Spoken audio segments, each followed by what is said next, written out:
Marco. Boa noite, Carla, boa noite, Adriana, tudo bom? Como é que vão? Tudo bom? Joia, obrigado pelo convite, tá? Realmente Ah, estou honrado aqui. Espero ajudar vocês aí no possível, entendendo as suas Nossa, perguntas.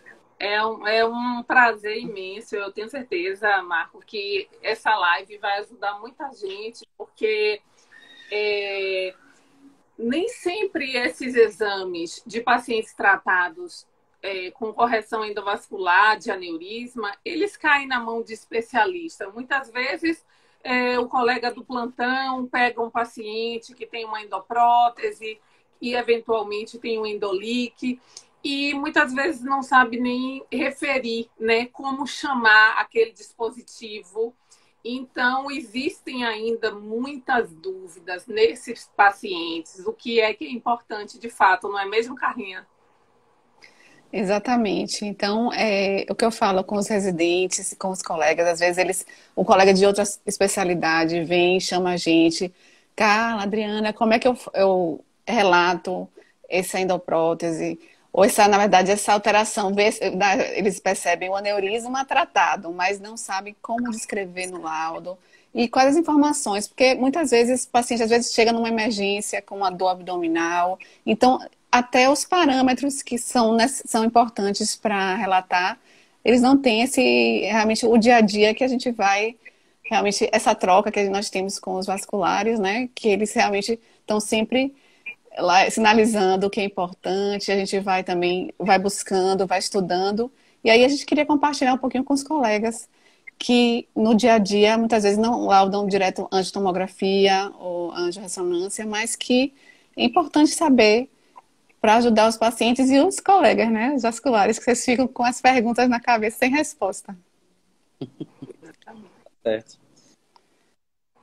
Então, Dri, você vai apresentar o Marco? vou. Então, para quem não conhece, Dr. Marco Rivera, é cirurgião vascular e endovascular pela SBACV, radiologista intervencionista pela Sobrice, atua no serviço de cirurgia vascular e radiologia intervencionista do Hospital Oswaldo Cruz e do PROCAP, da Universidade de Pernambuco.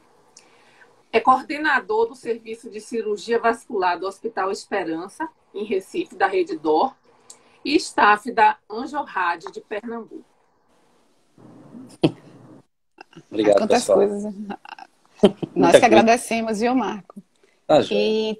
Então vamos começar. Então, como eu já comecei, já dei uma introdução, o nosso perfil ele é acompanhado tanto por estudantes de medicina, residentes de radiologia, residentes de vascular, e os colegas mesmo especialistas que têm interesse nessa área. Então, assim, vamos começar a live primeiro conceituando o que é o EVAR. Você pode Ok, ajudar a gente?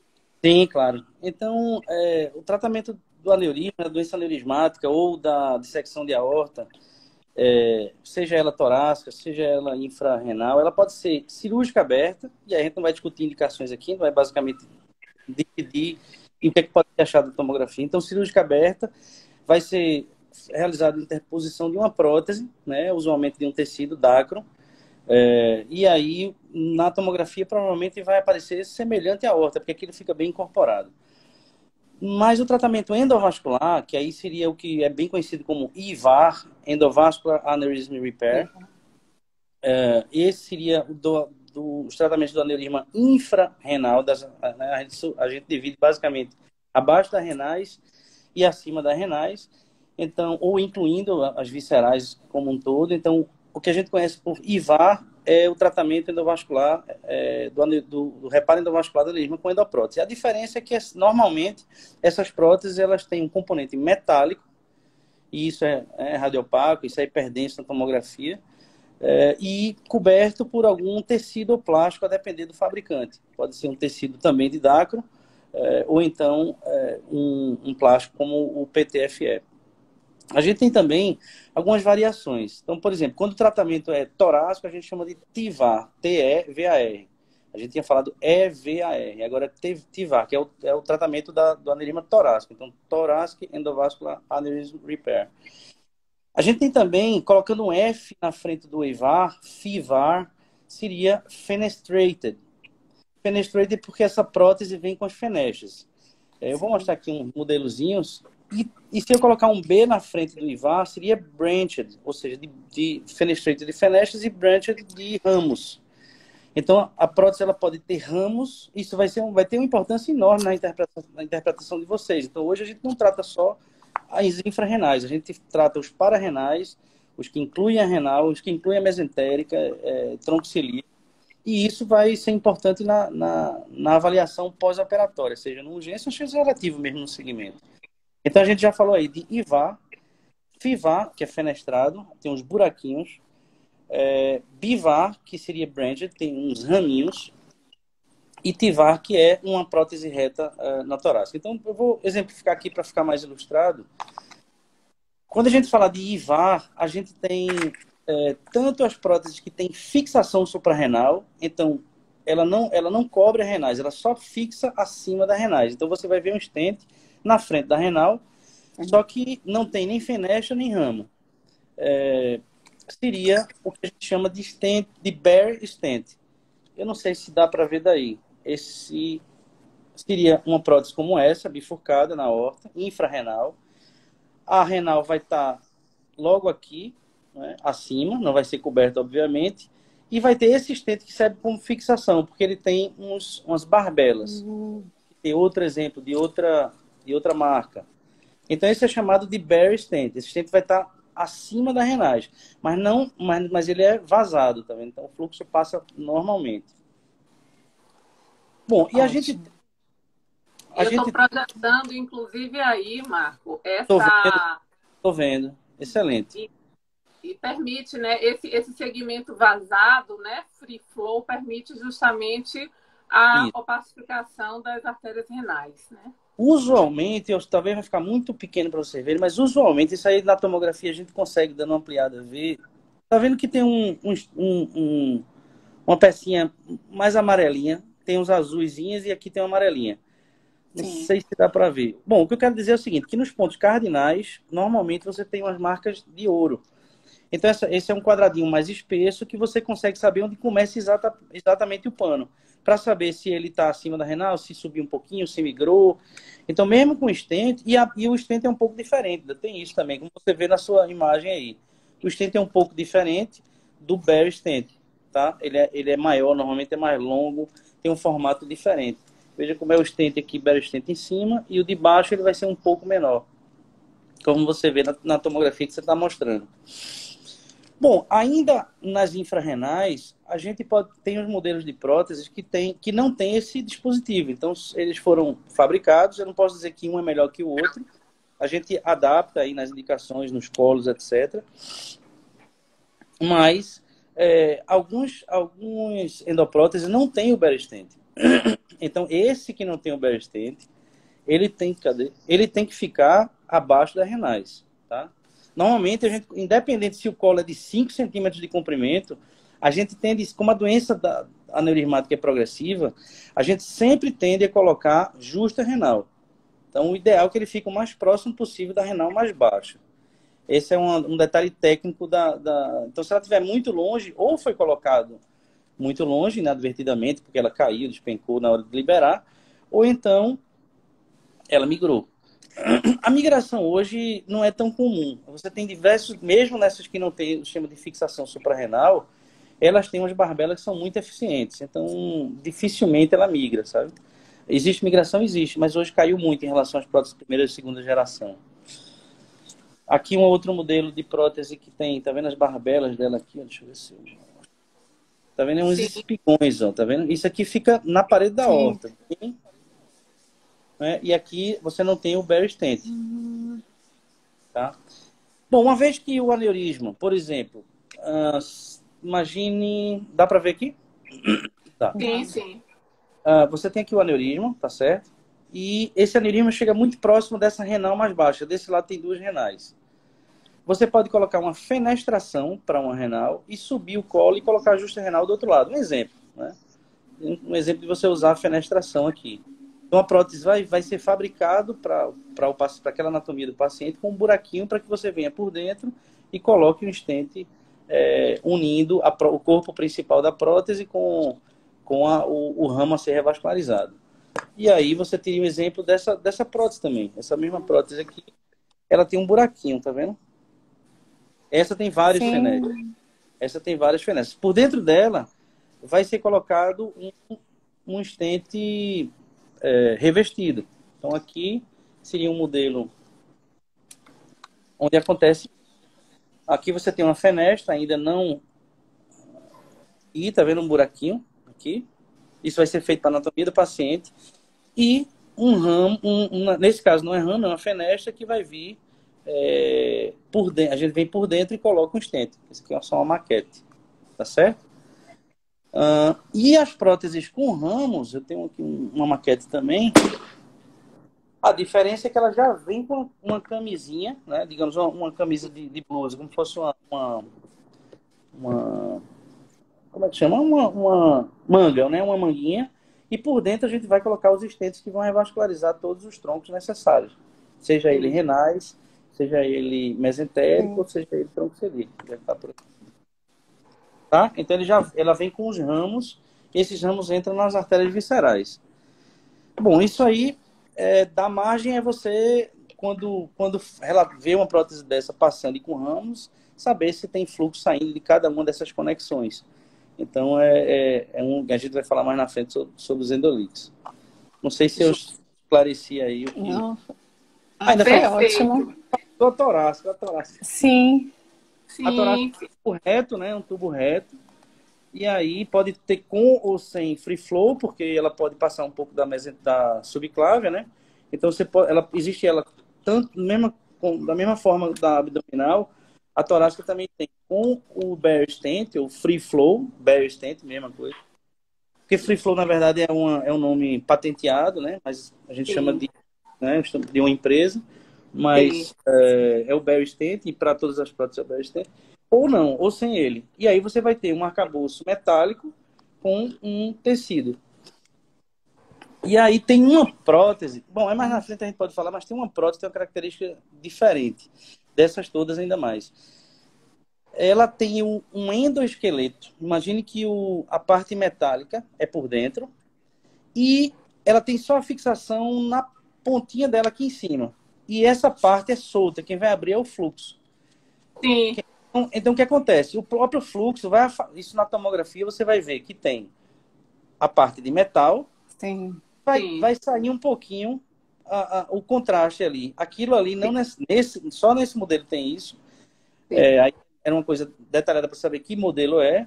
Mas você vê que ela abre um pouquinho o pano em relação ao ferro, né? Ao metal, quer dizer, o metal. Mas dali não passa também. Então... não seria é uma pegadinha, digamos assim, que pode parecer um endolíquido, mas não é. É, na verdade, o pano que se afastou, porque ele não é todo costurado como essas outras, que são todas costuradas no metal. Então, é uma pegadinha aí. Depois eu posso passar para vocês o nome dessa prótese especificamente. Da fabricante chamada Endologic.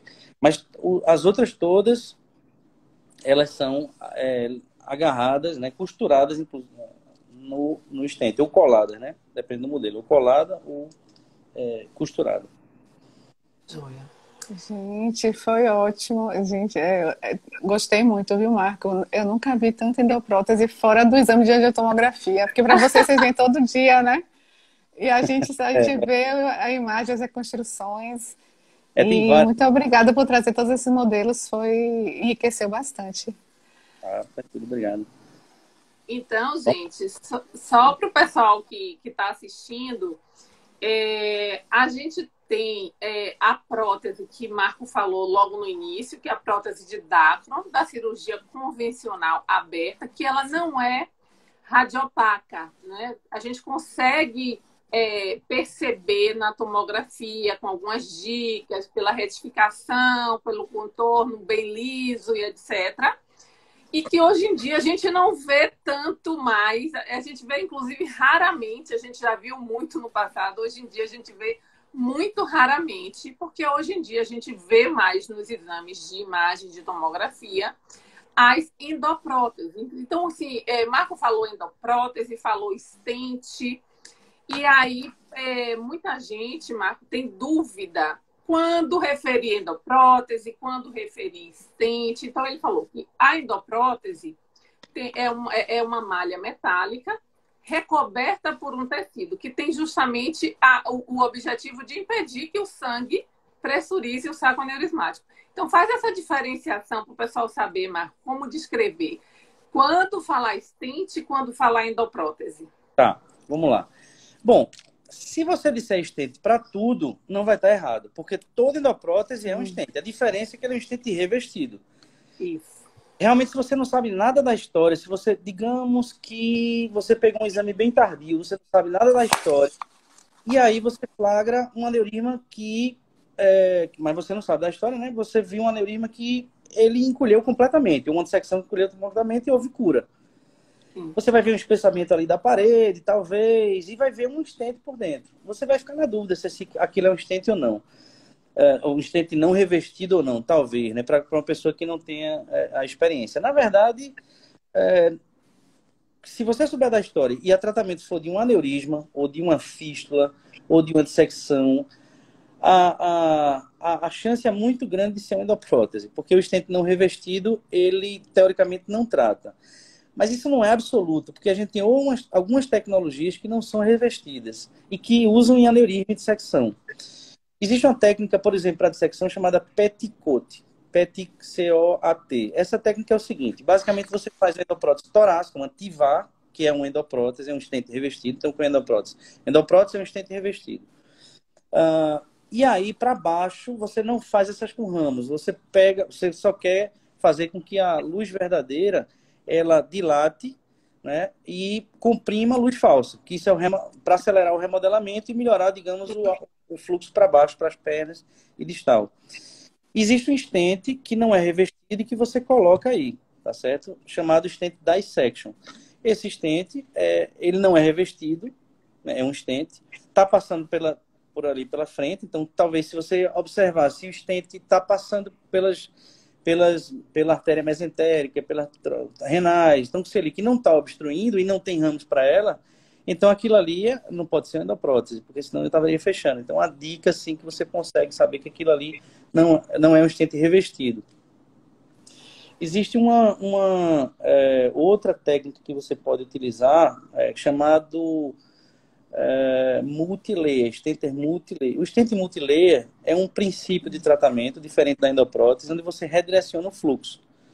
Esse stent não é revestido, ele na verdade é como se fosse vários stents um dentro do outro, ele é multilayer, é multicamadas, fazendo com que não haja obstrução dos ramos e que o fluxo passe por dentro do stent e redirecione, fazendo com que o aneurisma ele tende a trombosar. Bom, é um princípio meio polêmico, a gente não vai entrar nessa polêmica aqui, mas eu só quero dizer que aqui e acolá ele é usado, e que se for um stent multilayer, ele passa pela frente, trata aneurisma, mas não é uma endoprótese. Então há exceções. As duas exceções que eu me lembro agora para dizer para vocês são essas: de stents que passam na frente que trataram aneurisma e que passam e que não são revestidos, tratam aneurisma e não são revestidos. Então seria um multilayer, um exemplo. O outro exemplo seria esse dissection. São stents. Mas basicamente, se você falar stent, não está errado, porque toda endoprótese é um stent, por definição. A diferença é que é um stent revestido.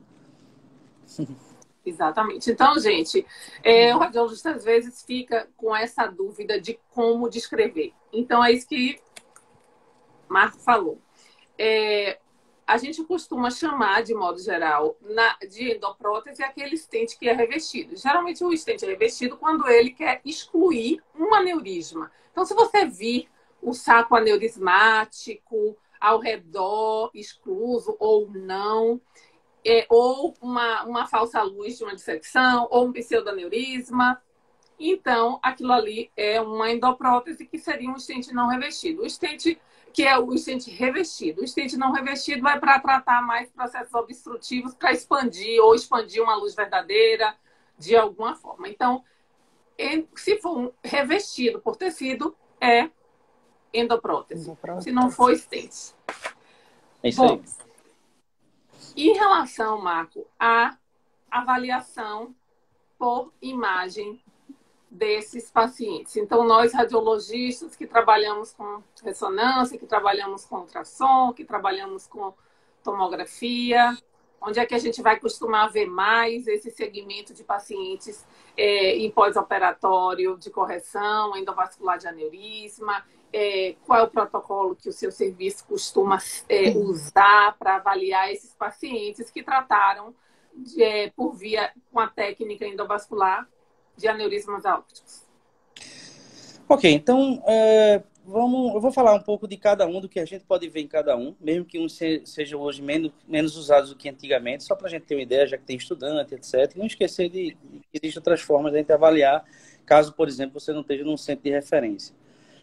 Bom, o mais simples de todos me parece ser o raio-x de abdômen. O raio-x de abdômen ou de tórax, ele tem a certa utilidade, já deixou muito de ser usado, porque a tomografia passou a ser muito difundida, né? E entrou o padrão ouro nos protocolos, e ele consegue com uma resolutividade bem melhor do que o raio-x. Mas o raio-x, ele basicamente vai ver a estrutura da prótese. O que é radiopaco, ele vai analisar. Então, ele pode ver uma fratura, por exemplo. Então, é o que a gente avalia num raio-x simples, que pode ser associado, se você está querendo ver ali, estrutura da prótese associada com o diâmetro, você pode usar, por exemplo, ultrassom com o raio-x, seria a forma mais simples. Bom, mais barato, mais simples de todas. O raio-x, como eu falei, ele já entrou um pouco em desuso, porque acaba que a tomografia superou em todos os aspectos. O próximo passo seria o ultrassom com Doppler, ultrassonografia Doppler colorido, principalmente porque a gente vai ver fluxo. O ultrassom, a gente consegue avaliar diâmetro. É importante dizer que isso vai depender, a qualidade do exame vai depender, obviamente, da acreditação do profissional, do serviço que está sendo feito, da experiência que ele tem, da qualidade do exame, do preparo do paciente, porque a gente tem interposição de alça, etc. Então, isso às vezes dificulta, pode ser o profissional melhor que for, mas se estiver cheio de gás, ele vai ter dificuldade, né? Então, tem que haver um preparo. E no tórax a gente pode ver alguma coisa com eco, transesofágico, mas a gente tem um pulmão que limita um pouco essa janela, né? Então, se for mais alto, você ainda consegue ver alguma coisa. E o aparelho, né? A qualidade do aparelho é extremamente importante. Você tem que ter um aparelho de qualidade boa para que você faça uma boa avaliação. Mas digamos que a gente tenha uma situação, vamos trabalhar aqui que a gente está numa situação ótima. Profissionais treinados, experientes, paciente bem preparado e um aparelho de boa qualidade. Com isso, a gente consegue ter uma boa qualidade de avaliação para ver diâmetro e para ver fluxo dentro do saco aneurismático. Né? Porque o que você procura, você procura algumas coisas no pós-operatório, mas eu diria que o mais importante, os dois mais importantes, é a presença de fluxo fora do aneurisma e, mais importante ainda, é o crescimento desse diâmetro. Tá certo? Então, assim, se você tiver um método que consiga ver essas duas coisas, você já aí ganhou 80%, 90%. Tá certo? De segurança para você seguir o paciente. Depois do ultrassom Doppler, surgiu no mercado softwares que conseguem detectar no ultrassom, no aparelho de ultrassom, também são aparelhos de última geração, contraste, que são microbolhas. Essas microbolhas são injetadas, né, na periferia, se espera um tempo, existe um protocolo, e aí você vai vendo se aparece, você começa as microbolhas a aparecer ali na aorta, você vai ver se vai aparecer dentro do saco aneurismático. Então isso ajudou a sensibilizar o método do ponto de vista de você talvez detectar a gente vai falar um pouco dela ali, que ainda definir, mas como tem vários tipos, aonde está o vazamento? Se o vazamento é na fixação, no selamento proximal, ou se é no selamento distal, ou se ele está vazando ali entre uma conexão e outra, ou houve alguma fratura na prótese. Então, ele aumentou nesse sentido. E o ultrassom tem a vantagem de não usar contraste iodado, e alguns desses pacientes têm função renal alterada. Então, ele vai entrar aí no protocolo. Ressonância magnética. A ressonância magnética tem seu valor. Eu diria até que ela é mais sensível do que a tomografia, muitas vezes, para ver um endolíquido que não está sendo visto na tomografia. É um exame menos disponível, mais caro, tá? Mas tem as vantagens de não ter radiação ionizante e você tem não usar contraste iodado também, por conta da função renal. E lembrar que esses pacientes vão fazer esse segmento de longo prazo, a vida toda, né? Tomografia sem contraste tem seu valor. Eu uso bastante, tanto para programar em pacientes com função renal alterada, como para seguir. Então, o mais importante, como eu falei, é você ver se o paciente está aumentando o diâmetro. E a tomografia sem contraste é muito sensível e específica para isso daí. Ela tem uma positividade grande. Eu não preciso praticamente do contraste para saber o diâmetro do aneurisma, eu consigo medir bem. E essa informação, por exemplo, um paciente que está estável, eu posso seguir com a tomografia sem contraste sem problema nenhum. E a tomografia com contraste é o padrão ouro, ele me dá um monte de informação. E nesse mundo de informação tem também um custo. Esse custo seria, eu acho que em algum momento vai precisar ser feito nesse segmento, a gente vai discutir isso mais para frente, mas se eu fizer, talvez eu não precise todas essas informações todas as vezes. Não é? Então, se eu não preciso todas as vezes, para que eu vou ficar expondo o paciente todas as vezes a radiação ionizante e a contraste? Então, e ao custo também, né? Porque é um exame mais caro. Então, para você otimizar isso daí, né, diminuir essa exposição toda a contraste, eu posso mudar o método de avaliação, posso mudar o protocolo de exame, pegar aquele exame com tantos contrastes, tanta radiação e diminuir, aí é mais técnico de vocês mesmo, não tenho esse conhecimento, mas assim, eu sei que você pode otimizar, né, diminuindo um pouco o contraste, mudando alguns parâmetros que diminuam a radiação, etc. E podemos também mudar o intervalo, né, o intervalo de estudo.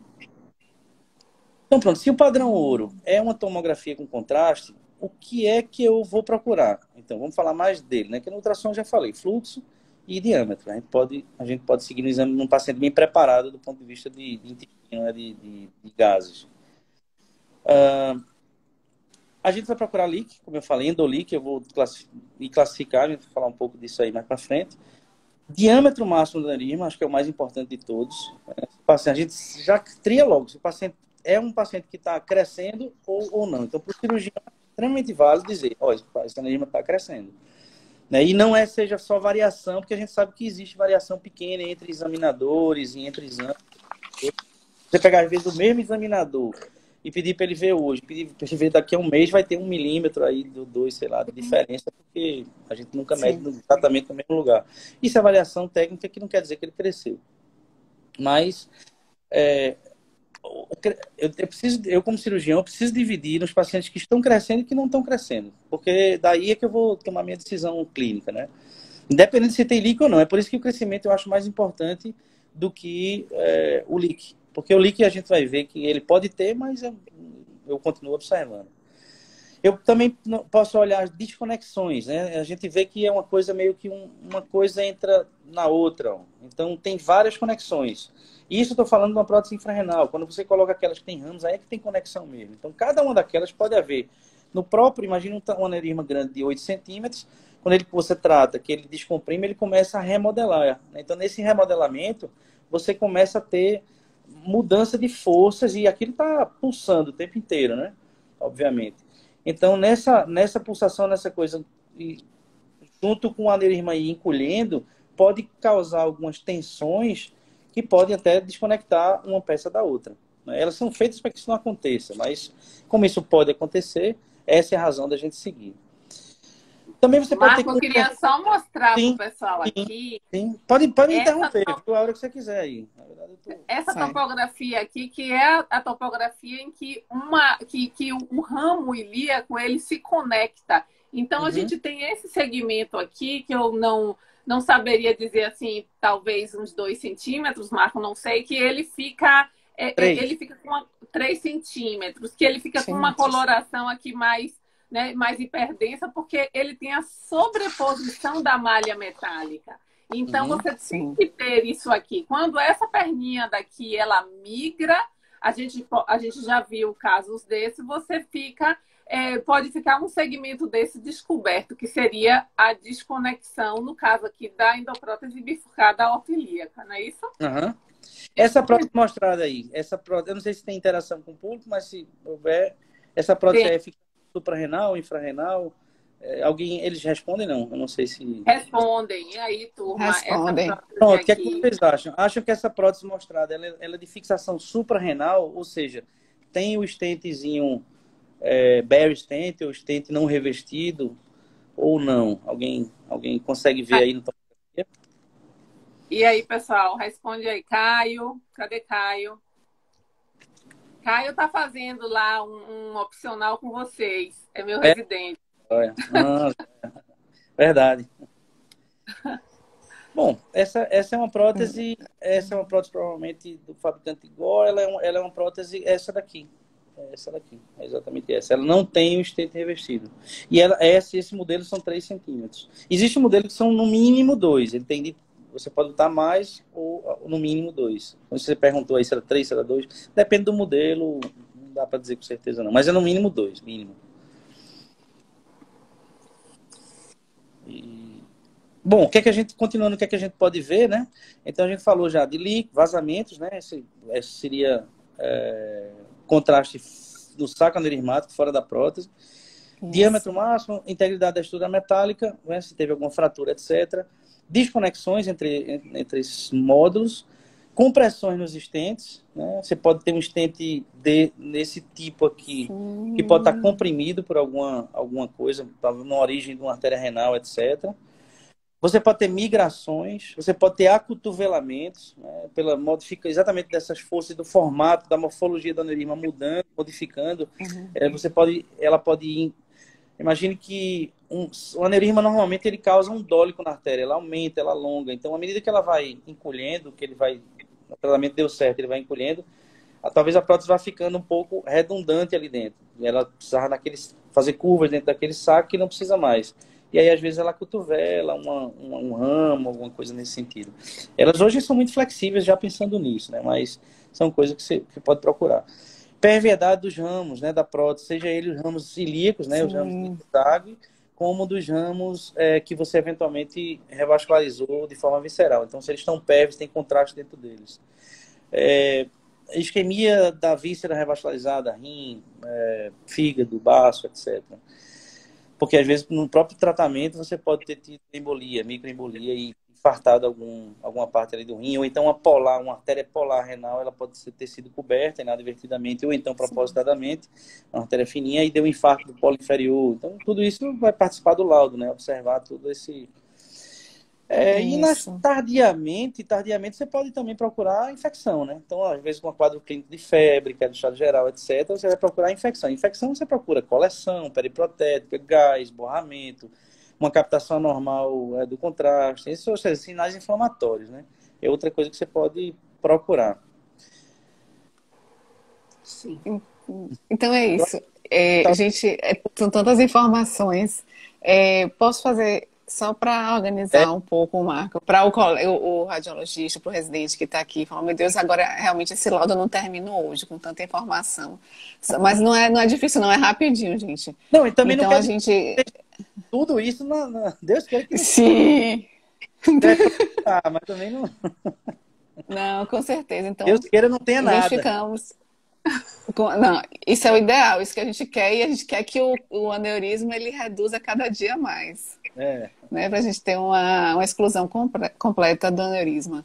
Então, a gente, como o doutor Marco falou, então, diâmetros máximos do saco aneurismático, presença de endolíquido, que é o vazamento, que é a presença de contraste além dos limites da endoprótese, integridade da endoprótese, angulação dos componentes, migração dos componentes da endoprótese, a presença de hiperplasia na intimal, porque muitas vezes a gente já sinaliza, porque para evitar assim, uma possível oclusão dos ramos,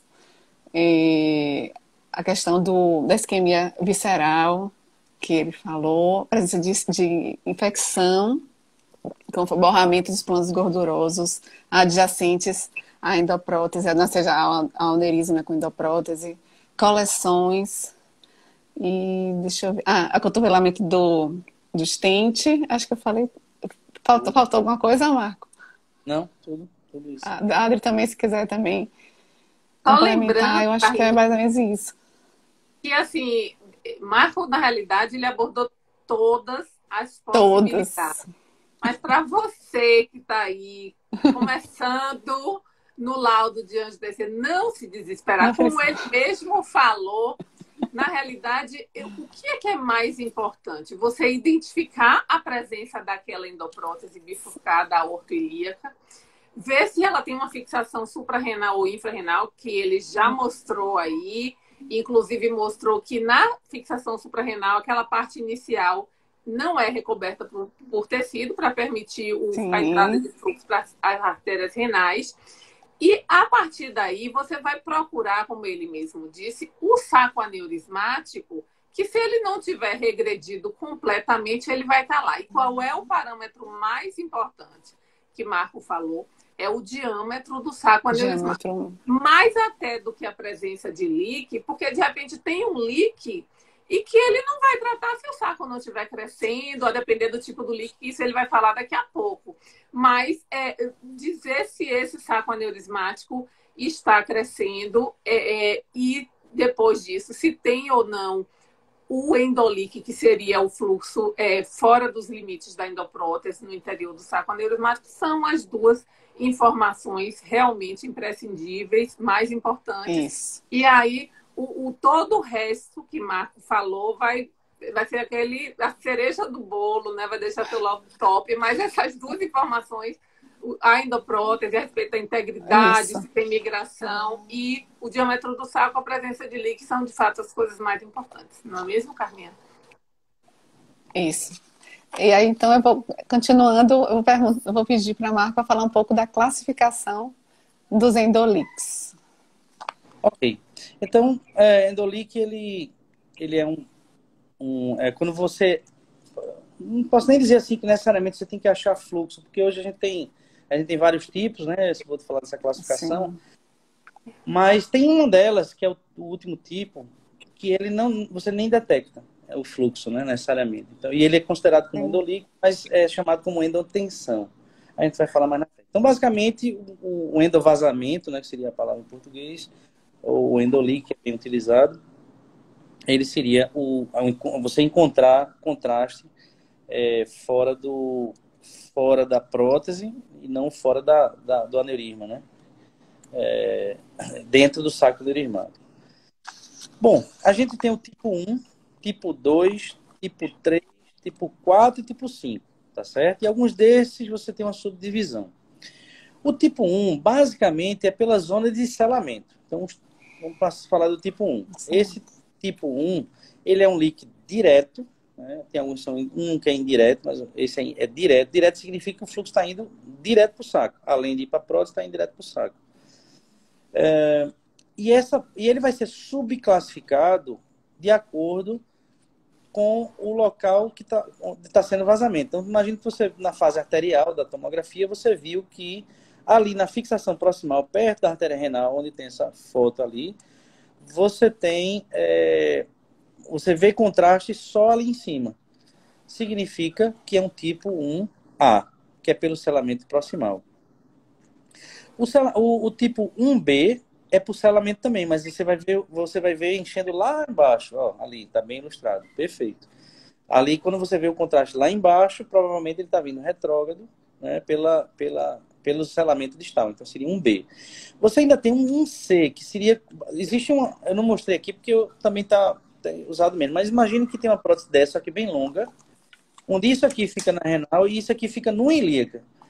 Então, a gente chama de a endoprótese aortomonoilíaca. É uma técnica que você tem que fazer. Essa aortomonoilíaca, você tem que complementar para você vascularizar o outro lado, né? Digamos, você fez a aortomonoilíaca para o lado direito do paciente, aí você tem que revascularizar o lado esquerdo. Então, ele vai ter uma ponte femoral cruzado, ou ilíaco femoral cruzado. Mas tem que fazer um cruzado, um eixo anatômico, para poder revascularizar o outro membro. E para não ter reenchimento retrógrado, a gente coloca um plug.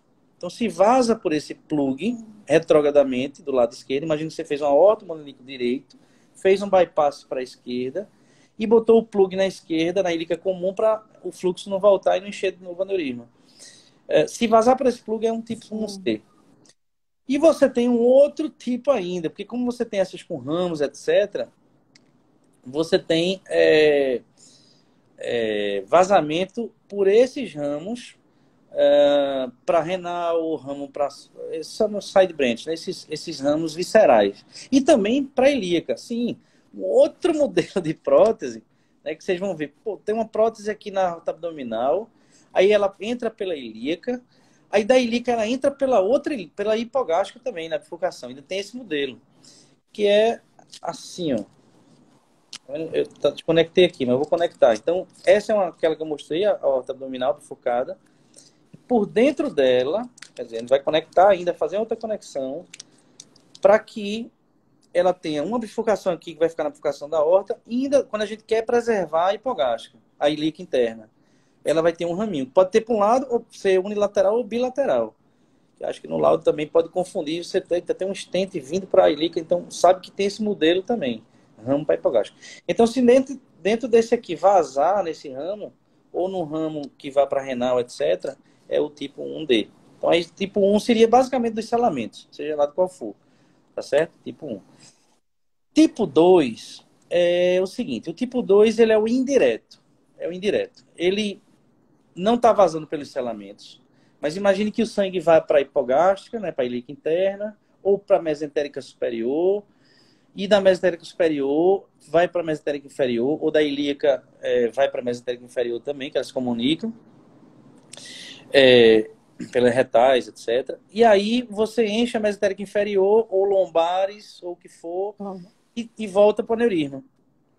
Então, esse leak indireto, esse leak por colaterais, esse leak retrógrado por colaterais, porque o 1B também é retrógrado, mas retrógrado por colaterais é chamado de tipo 2. Tipo 2. O tipo 2 é importante porque hoje é o mais frequente. Antes era tanto, já foi o tipo 4, que as próteses tinham muita porosidade, mas hoje não tem mais. Então, o tipo 2 é o mais encontrado, eu acho que talvez seja em torno de 15 a 30, 25%, talvez, dos casos.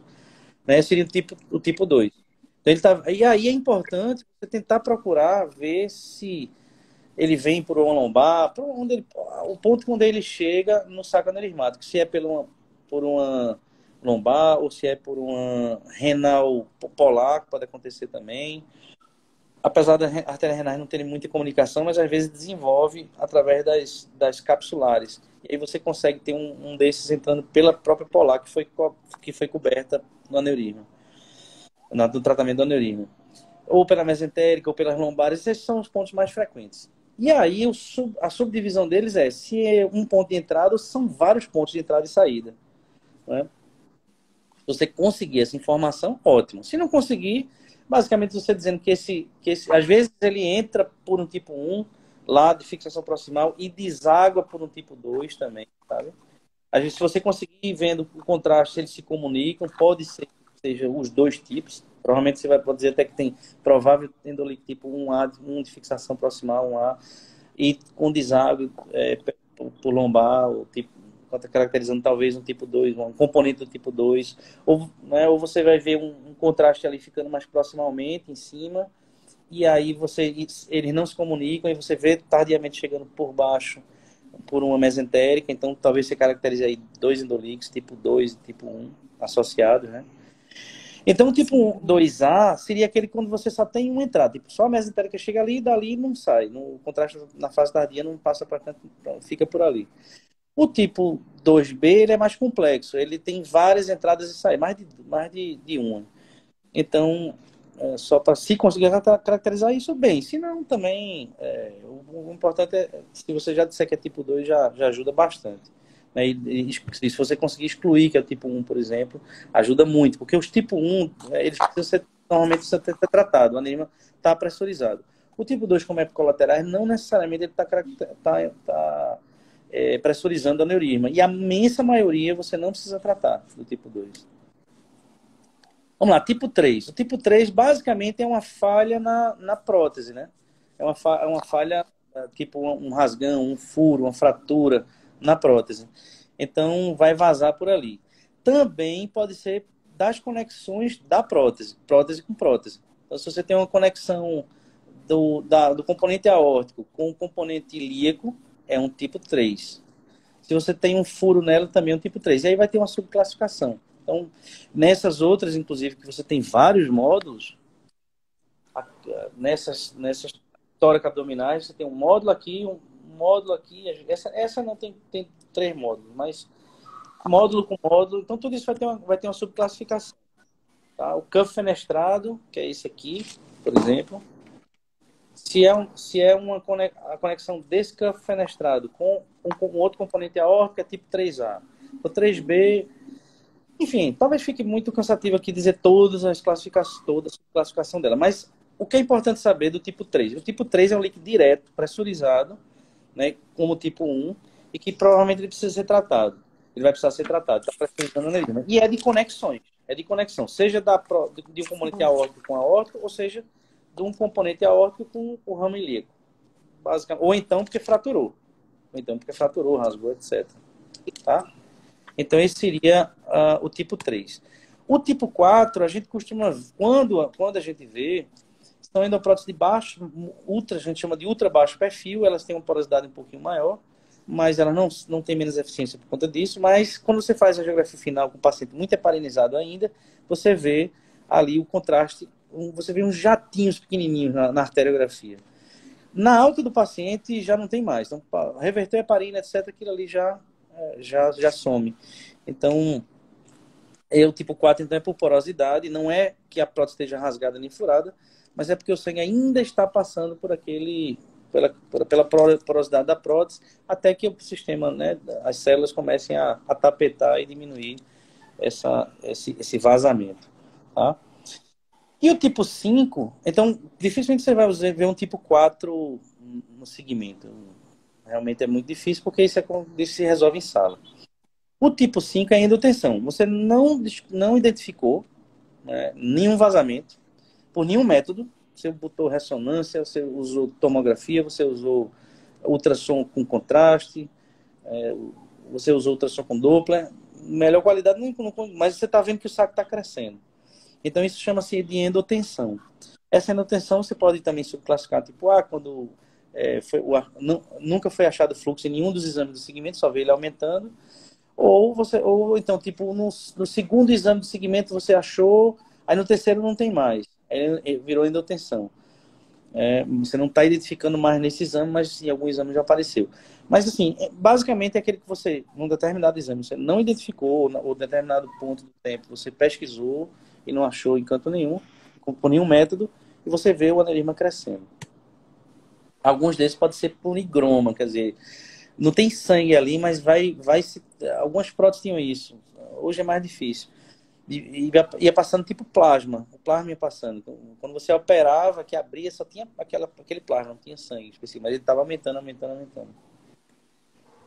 Então, assim, não sei se foi muito complexo, mas basicamente o endovazamento é isso, e esses são os tipos. Lembrando, repetindo, tipo 1 é de selamentos, tipo 2 é indireto, por colaterais. Quais são as principais? Mesentérica inferior, lombares e uma renal polar eventualmente tenha sido coberta. Tipo 3 é de conexão ou fadiga do material com perfuração, fratura, etc. Tipo 4 é na sala, que é o de porosidade. E tipo 5 é a endotensão, é quando você não identifica em nenhum método de exame. Ótimo, Marco. Eu só vou fazer um parêntese para falar sobre o protocolo da angitomografia na pesquisa, né, de Endolic, na verdade, na avaliação de segmento pós-IVA, que não podemos esquecer nunca. Uma fase sem contraste, uma fase arterial e uma fase venosa, porque alguns endoliques eles só vão aparecer na fase mais tardiazinha, porque geralmente os endoliques, principalmente de fixação, vão aparecer logo precoce na fase arterial, mas nem sempre, quando não existir o endolique na fase arterial, se não for feita a venosa, nós não podemos confirmar, assim, afirmar, na verdade, que não existem vazamentos. Então, a gente tem sempre que fazer uma fase mais tardia para a gente pesquisar e fazer um exame mais completo. E aí, como já foi falado anteriormente, então, o diâmetro máximo, a gente vai estar acompanhando. Então, o exame anterior tem um diâmetro, no atual já tem um aumento, a gente já vai estar ligado ali, pesquisando algum vazamento, alguma alteração que pudesse causar esse aumento do diâmetro. Perfeito. Exatamente. E assim, nossa, Marco falou super completo, né? Para o pessoal que está aí acompanhando, como ele mesmo falou, o mais comum é o tipo 2, é o que a gente mais vê, que é o endolíquido de reenchimento. E por isso que é necessário a gente fazer a fase venosa, porque o reenchimento ele pode só ser visto numa fase venosa. Se você não conseguir caracterizar qual o tipo de endolíquido, como ele mesmo falou, o mais comum é o 2, a gente vê também muito o 3. Hoje em dia a gente vê muito pouco, as endopróteses, né, são muito boas, o pessoal já pegou expertise, então a gente já não vê tanto desacoplamento, a qualidade do material é muito boa para você ver fratura. O 4, como ele mesmo disse, só é visto na sala de exame, que é por porosidade. E o 5, de fato, você não vê o endolíquido, você só vai acompanhar o crescimento do saco aneurismático. Por isso que, como ele mesmo falou, o crescimento do saco aneurismático, o diâmetro máximo do saco aneurismático é a informação mais importante. Agora, assim, o grande desafio é você transformar um exame que, na realidade, é estático. A tomografia é estático. A gente faz sem contraste, fase arterial e fase venosa para tentar driblar essa característica, tentar tornar a questão mais dinâmica e tentar perceber se esse endolíquido foi mais precoce ou mais tardio. E você ter que avaliar de onde está vindo, para onde está indo, e aí a gente utiliza se foi visto mais já na fase precoce, se já foi visto na fase venosa, e se está próximo de algum ramo, se está próximo da inserção, e é através disso que a gente vai tentar caracterizar o endolíquido. Quando a gente não conseguir, colocar dúvida no laudo, não é isso, Marcos? Sim, claro. Coloca a dúvida no laudo e aí o colega vai ver também com o diâmetro do saco aneurismático que você mediu, se aquilo ali pode estar crescendo ou não, e aí na dúvida faz o artério, não é isso? Isso, exatamente. Ou você, se ele não está crescendo, você intensifica. Falar um pouquinho do protocolo agora, né? Porque aí a gente dá essa variabilidade de acordo com os achados.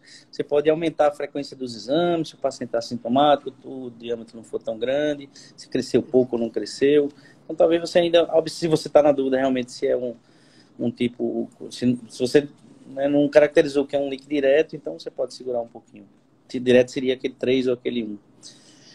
Bom, para falar um pouquinho do protocolo, eu digo primeiro que eles variam, né? O protocolo ele exige para que, né, o serviço vai colocar com a sua experiência, com o que ele tem disponível de profissional, de equipamento, etc. Ele vai adaptar aqueles pacientes, né? Custo e tudo mais.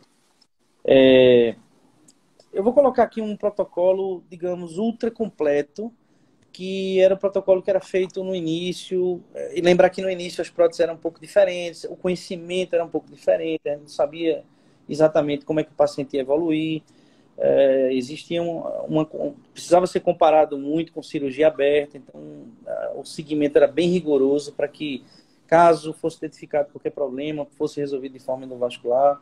Então, o mais completo seria o seguinte, seria uma tomografia, né, seria o padrão ouro. Tomografia, a gente vai, de forma crítica, analisar isso aqui. Uma tomografia com contraste na alta ou com 30 dias, tá certo? Uma tomografia com 3 meses, com contraste. Uma tomografia com contraste com 6 meses. Uma tomografia com contraste de 12 em 12 meses, né? A partir do primeiro ano, faria de 1 ano em ano, até 5 anos mais ou menos, e depois aí você podia variar a cada 2, 3 anos. É mais intenso no começo, porque os problemas costumam acontecer no início. Os problemas que eu digo de endolíquido, de aumento, do tratamento não ter dado certo. É mais difícil ser tardio. Então, assim, em qualquer protocolo vai ser mais intenso, seja o método que você vai usar, ele vai ser mais intenso no início mesmo. Bom, se você vai fazer na alta com 30 dias, vai depender muito, enfim, do que você define. O que normalmente eu faço, eu não faço na alta, né? Não faço na alta raramente, a não ser que o transoperatório tenha sido muito conturbado e acabou que eu precisei já deixei algum vazamento e eu quero ver aquilo ali antes da alta para ver se não piorou, enfim, ou era um roto e eu estou na dúvida se a coisa não está sangrando, aí pode ser que eu faça antes da alta. Mas esse de 30 dias, ele tem o seu valor, porque você vai ter um basal, é onde aconteceu, você vai descartar logo de início se teve algum vazamento, algum endoleak, e como é que está o diâmetro ali naquele momento do tratamento, com 30 dias, mais perto do tratamento. Bom, você já fez um exame com contraste com 30 dias, dificilmente você vai ver muita novidade com esse de 3 meses. Então, normalmente eu não faço com 3 meses. Eu até faço alguma coisa com 3 meses, mas eu procuro fazer um ultrassom só. Eu não faço nem radiação, nem nada. Se estruturalmente ainda pode estar tudo bom com 30 dias, não vai me acrescentar muito com 3 meses. Posso repetir com 6 meses. Também não vai me adiantar muito, não, isso com 6 meses. Se eu tiver um ultrassom bom, etc., eu posso suprimir. Aí vai ser uma coisa... Eu estou dizendo assim, o paciente, eu posso selecionar no paciente que, pré-operatoriamente, ele tinha uma anatomia muito boa. E o que é anatomia muito boa? Ele tinha zona de selamentos longas, né, maiores do que os mínimos. O mínimo que a gente chama é 15 milímetros, 20 milímetros para o colo proximal ou distal. Então, digamos que ele tivesse 3 centímetros, seria o colo ideal. E que o transoperatório foi muito tranquilo. O planejamento foi muito seguro, feito com o envolvimento do cirurgião. É obrigatório isso, para ele saber o quanto ele vai fazer de sobredimensionamento da prótese, para que ela fique bem fixa ali, selando. Então, se o colo não tinha muito cálcio, se o colo não tinha muita angulação, menor que 60 graus, de preferência menor que 45, se não tinha muito cálcio, né, na circunferencial, se o diâmetro não era muito grande. Então, a gente sabe que quando você trata um paciente com aneurisma que já é de 30 milímetros, você tem uma chance dele dilatar mais rápido, né? A velocidade do próprio colo degenerar é maior. Então, isso seria um fator, digamos, de risco para ele desenvolver um leak, tipo um tardio, talvez não tão tardio. Então, assim, são situações que eu coloco como paciente ótimo. Então, colo era ideal, paredes paralelas, não tinha muito cálcio, não era muito angulado, era longo e ficou bem selado. E no exame inicial eu não vi nenhum vazamento. Pronto, isso é o ideal. Então, isso eu posso abrir mão de tomografia com contraste.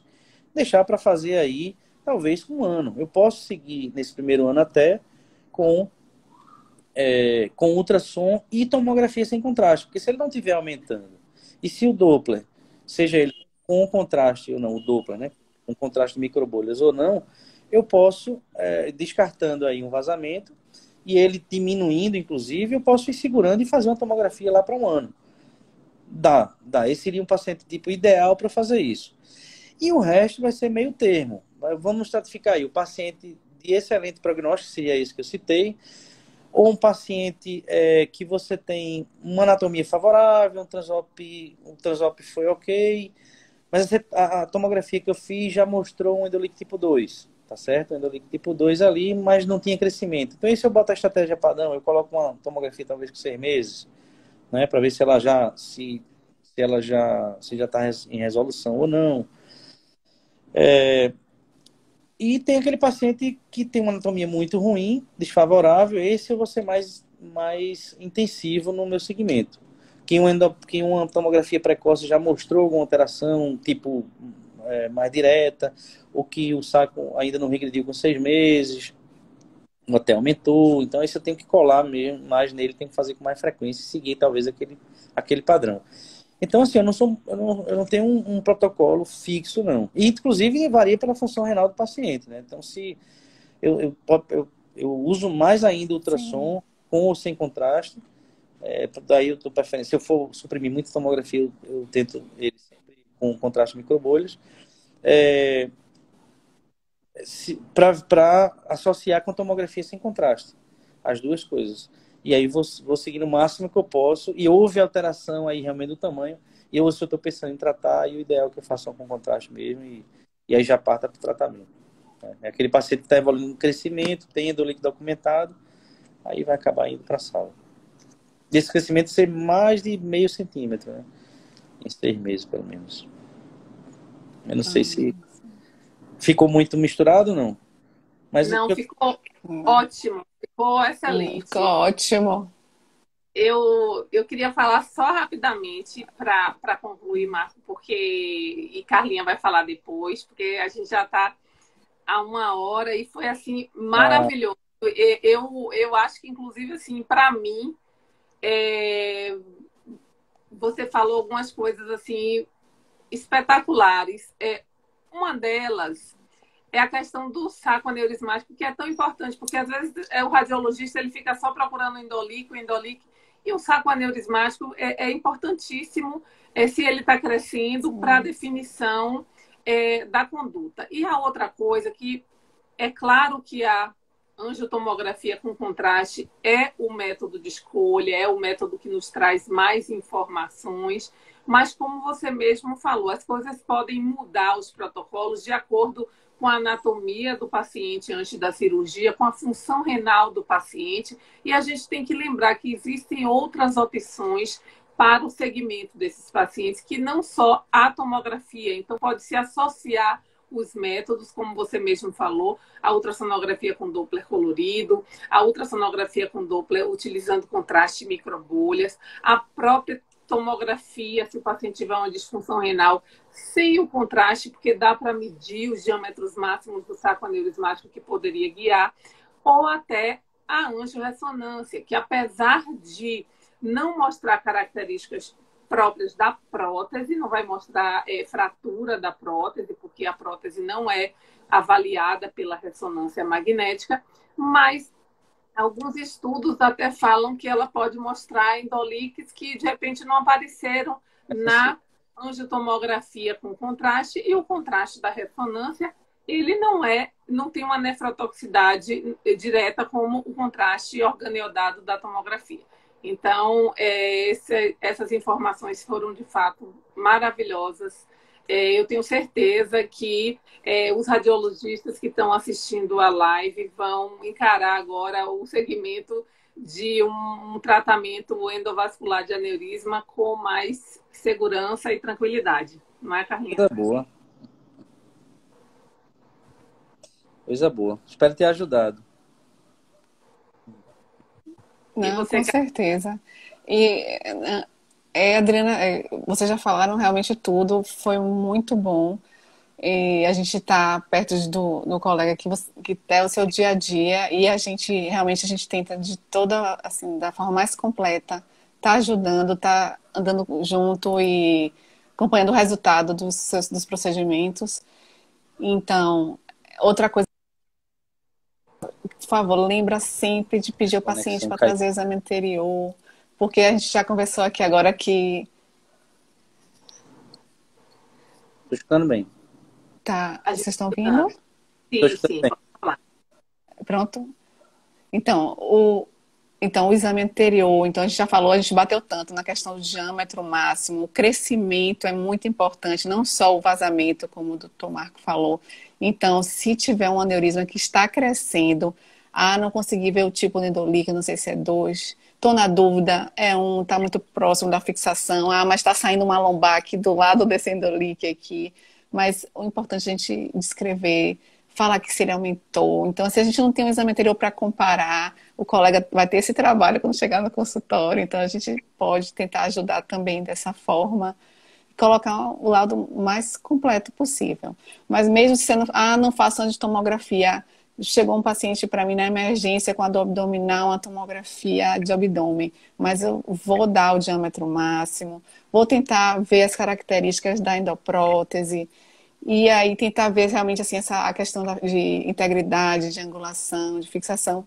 Não, isso tá pesado, tem muita ultrassom para fazer, estou no plantão, mas assim, pelo menos dar o mínimo de informação possível para estar lhe ajudando o paciente e o colega que vai acompanhar essas alterações, no caso desse paciente, para ver se de repente, às vezes, tem uma questão, não é vascular e você está procurando aliar, ou você está procurando outras alterações. Então, realmente é importante para todo radiologista para saber, pelo menos assim, o básico para colocar no laudo de uma forma sucinta, mas objetiva.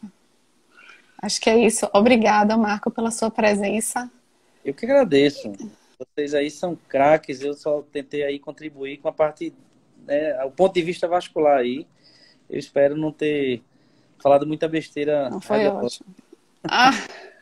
Falando com esse povo craque. Foi perfeito. Então, a gente muito que obrigada. fica... esperamos ter você em outras oportunidades, não é isso, Carlinha? Oportunidades. Pode contar. Exatamente. Fundo do grupo. Que coisa boa. Valeu, um beijão, viu? Tchau, gente. Tá bom, Boa beijo. noite. Boa noite. Boa noite, bom descanso.